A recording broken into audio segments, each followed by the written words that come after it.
Hello दोस्तों, स्वागत है हमारे यूट्यूब चैनल आर के आई टी आई। दोस्तों, आज के इस लेक्चर में बात करेंगे इलेक्ट्रिकल सेफ्टी हेल्थ जो चैप्टर नंबर चल रहा था। इससे पहले वो एक लेक्चर ले चुके हैं, आज दूसरा और अंतिम लेक्चर होगा। तो चलिए फिर स्टार्ट करते हैं। इसमें क्वेश्चन है, question number 16, what is the name of PPE.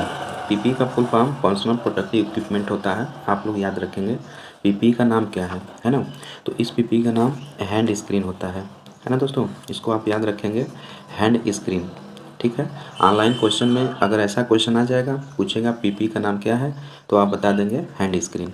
चलिए अगला क्वेश्चन देखते हैं। अगला क्वेश्चन हमारा दोस्तों, which disposal method of waste save lot of energy, यानी अवशिष्ट निपटान विधि कौन सी है जो बहुत सारी ऊर्जा बचाती है ना। तो चार ऑप्शन है आपका। इसमें आपका ऑप्शन नंबर बी बिल्कुल सही हो जाएगा। जो रिसाइकलिंग होता है, पुनर्चक्रण होता है, उसे अवशिष्ट निपटान विधि होती है जो बहुत सारी ऊर्जा बचाती है ना। तो आपका राइट आंसर ऑप्शन बी हो जाएगा, रिसाइकलिंग। चलिए अगला क्वेश्चन देखते हैं। अगला क्वेश्चन है दोस्तों, किस प्रकार की कृत्रिम श्वसन विधि का प्रयोग उस पीड़ित के लिए करते हैं जिसकी छाती और पेट में चोट हो, है ना।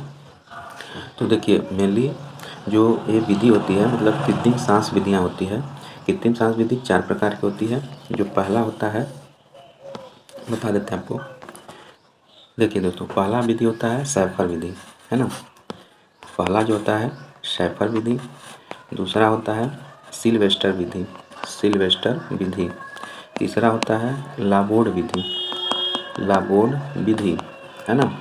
और चौथा होता है आपका कृत्रिम श्वास यंत्र विधि, है ना। कृत्रिम श्वास यंत्र विधि। ठीक है दोस्तों, ये चार प्रकार की होती है। पहला सैफर विधि, दूसरा सिल्वेस्टर, तीसरा लाबोर्ड विधि, चौथा कृत्रिम श्वास यंत्र विधि। बात करें पहला सैफर विधि का, तो सैफर विधि क्या होता है, जब पीड़ित व्यक्ति के पीठ पे छाले पड़ जाते हैं तब इस विधि का प्रयोग किया जाता है, सैफर विधि का, है ना।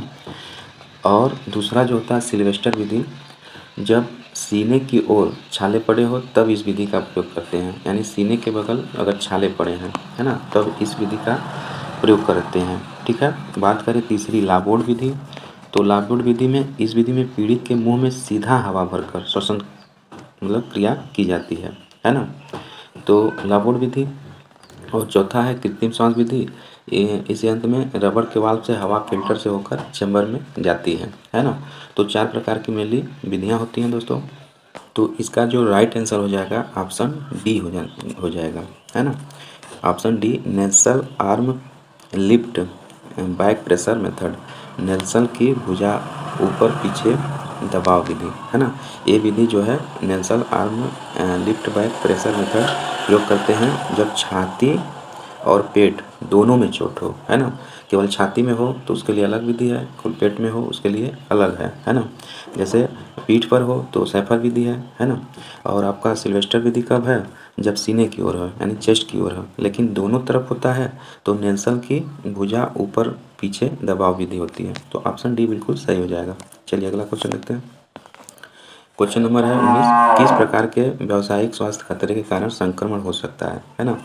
तो बायोलॉजिकल जो हैजर्ड होता है, जैविक नुकसान, इस प्रकरण के द्वारा व्यावसायिक स्वास्थ्य खतरे के कारण संक्रमण हो सकता है। तो ऑप्शन बी बिल्कुल सही हो जाएगा। अगला क्वेश्चन देखते हैं। ये जो है, इस औजार का क्या नाम है ना। होल्डिंग द, मतलब इस औजार का क्या नाम है, इस प्रकार का औजार दिखाया गया है, इसका क्या नाम है। बात करें पहला ऑप्शन का, तो पहला ऑप्शन दिया है होल्डिंग द हार्ड सब्सटेंस, यानी गर्म पदार्थ को पकड़ना। दूसरा है तारों को काटना और मोड़ना। तीसरा लकड़ी से कील निकाला। और चौथा आपका है बोल्ट और नट को ढीला करना और कसना, है ना। तो जो ये फिगर है दोस्तों, ये बेसिकली यूज होता है लकड़ी से कील निकालने के लिए, है ना। तो ऑप्शन सी बिल्कुल सही हो जाएगा, लकड़ी से कील निकालने के लिए इसका प्रयोग किया जाता है। अगला क्वेश्चन है, दिल के दौरे से पीड़ित व्यक्ति को आप कैसे पहचानेंगे, है ना। जो अगर दिल का दौरा पड़ गया है, दिल के दौरे से पीड़ित व्यक्ति को कैसे आप पहचानेंगे। पहला है रीढ़ की हड्डी में दर्द से मुंह पूरी तरह बंद हो जाएगा, पेट में अधिक सूजन होगा, या चौथा आपका है होठों के चारों ओर नीले रंग का हो जाएगा, है ना।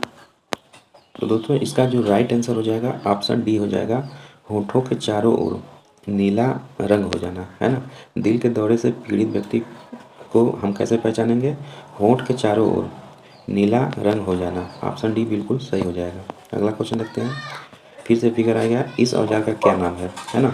तो इस औजार का नाम डायगोनल कटिंग प्लायर होता है, ये आप याद रखेंगे, डायगोनल कटिंग प्लायर, है ना। इस फिगर का नाम डायगोनल कटिंग प्लायर है। इससे पहले एक और फिगर था जो लकड़ी का कील निकालने में काम आता था, इस फिगर का नाम जो है डायगोनल कटिंग प्लायर है। अगला क्वेश्चन देखते हैं, इस सुरक्षा चिन्ह का नाम क्या है। देखिए इस सुरक्षा चिन्ह का नाम होता है इन्फॉर्मेशन साइन, है ना, ऑप्शन डी बिल्कुल सही हो जाएगा, इन्फॉर्मेशन साइन, है ना। इस सुरक्षा का चिन्ह का नाम इन्फॉर्मेशन साइन हो जाएगा। इन्फॉर्मेशन साइन में हम देखते हैं तो राइट आंसर ऑप्शन बी हो जाएगा, यानी मैंडेटरी साइन होता है ना। मैंडेटरी साइन क्या होता है, गोला रंग का होता है और उसका जो पृष्ठभूमि होता है, जो पृष्ठभूमि नीली होती है और उस पर जो फिगर होता है वाइट कलर का होता है ना, जैसा कि आप फिगर में दिखाया गया है। तो ऑप्शन बी बिल्कुल सही हो जाएगा, आवश्यक चिन्ह का नाम मैंडेटरी साइन होता है। चलिए अगला क्वेश्चन देखते हैं।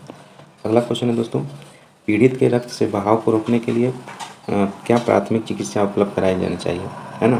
तो मेनली होता है पीड़ित को रक्त बहाव को रोकने के लिए चोट में लगे भाग को दबाव डालना, यानी जो चोट जहाँ लगा है उसको हम प्रेस करते हैं, दबाते हैं, तो ब्लड का जो सर्कुलेशन बहाव होता है रुक जाता है ना। ऑप्शन डी बिल्कुल सही हो जाएगा। अगला क्वेश्चन देखते हैं, पीड़ित को बचाने हेतु क्या तात्कालिक कदम उठाना चाहिए यदि वह अभी भी विद्युत के संपर्क में लगा है। पहला, हाथ द्वारा खींच या धक्का दें। दूसरा, अपने प्रारंभिक विद्युत झटके के बारे में जानकारी दें। तीसरा, किसी को उस व्यक्ति को छुड़ाने हेतु बुलाएं, भाई बुलाएंगे तो वो भी सट जाएगा। चौथा है, संयोजन को अलग करके शक्ति आपूर्ति को बंद करें। जी हाँ बिल्कुल सही, ऑप्शन डी बिल्कुल सही हो जाएगा। जो संयोजक होता है, यानी जो संयोजक जुड़ा हुआ है उसको हम अलग करेंगे, है ना, इन शक्ति को विद्युत आपूर्ति से बिल्कुल ठप कर देंगे, तब जाके उस व्यक्ति की जान बच सकती है और वह पीड़ित जो है मरने से बच सकता है। दोस्तों अभी आप हमारे चैनल को सब्सक्राइब नहीं किए हैं तो कृपया हमारे चैनल को जरूर सब्सक्राइब करिए और अपने फ्रेंड सर्किल में ज़रूर फॉरवर्ड करिए, है ना। हम ऐसे रेगुलर आपका 2023 जो एग्ज़ाम आने वाला है ITI का इलेक्ट्रीशियन का, हम लेकर ऐसे क्वेश्चन 99 असाइनमेंट से आते रहेंगे और भी इम्पॉर्टेंट जो फैक्ट होगा उसको लेकर आते रहेंगे, ठीक है दोस्तों। चलिए अगला क्वेश्चन देखते हैं। क्वेश्चन नंबर 26 है, इस संकेतक चिन्ह का नाम क्या है। ये मेनली देखिए वहाँ दर्शाया जाता है जहाँ कोई स्कूल वगैरह होता है ना, पैदल क्रॉसिंग होता है ना, पैदल जो क्रॉसिंग होता है ऐसा दिखाया जाता है। तो ऑप्शन डी सही हो जाएगा, पैदल क्रॉसिंग की जगह ऐसा फिगर दिखाया जाता है, ठीक है। हाईवे वगैरह पे देखेंगे तो ये आपको इंडिकेशन मिलेगा। अगला क्वेश्चन देखते हैं, यदि पीड़ित को सिर में चोट लगी हो, है ना, और वह मर रहा हो तो उसके लिए स्वर्णिम घंटा, है ना, कौन सा होता है, यानी गोल्डन आवर बोला जाता है इंग्लिश में। गोल्डन आवर क्या होता है ना। तो फर्स्ट 30 मिनट का जो पीड़ित के लिए होता है वह गोल्डन आवर होता है, याद रखेंगे। जो 30 मिनट होता है फर्स्ट, पीड़ित जब मर रहा है तो फर्स्ट 30 मिनट का उसका गोल्डन आवर होता है, स्वर्णिम घंटा होता है ना। तो ऑप्शन बी बिल्कुल सही हो जाएगा। क्वेश्चन नंबर 28 और लास्ट क्वेश्चन, पीड़ित की कौन सी स्थिति को कोमा कहा जाता है ना, यानी कौन सी पीड़ित के मतलब व्यक्ति को कोमा कहा जाता है या कोमा किसे कहते हैं। आदमी कोमा में चला जाता है ना, तो पहला है बेहोश रहना पर बुलाने पर उत्तर देना। दूसरा, होश में रहना पर बुलाने पर उत्तर न देना। तीसरा, सांस लेना पर बुलाने पर उत्तर न देना। चौथा है पूरी तरह संवेदनहीन होकर लेटे रहना एवं बुलाने पर उत्तर न देना। दोस्तों डी ऑप्शन बिल्कुल सही हो जाएगा, पूरी तरह से संवेदनहीन होना और बुलाने पर उत्तर नहीं देना। ऑप्शन डी बिल्कुल सही हो जाएगा, ठीक है। तो आई होप दोस्तों आपको अच्छे से समझ में आया होगा। ये आपका precaution safety and health chapter के 28 जो 99 असाइनमेंट से था इंपॉर्टेंट क्वेश्चन, वह इस वीडियो के माध्यम से और इससे पहले एक वीडियो और डाले थे उसके माध्यम से कंप्लीट किए हैं। आगे और आने वाला चैप्टर को हम डिस्कस करेंगे। अगर हमारे चैनल पर नहीं जुड़े हैं तो कृपया हमारे चैनल को जरूर सब्सक्राइब करिए। चलिए मिलते हैं नेक्स्ट वीडियो में, तब तक के लिए जय हिंद, जय भारत।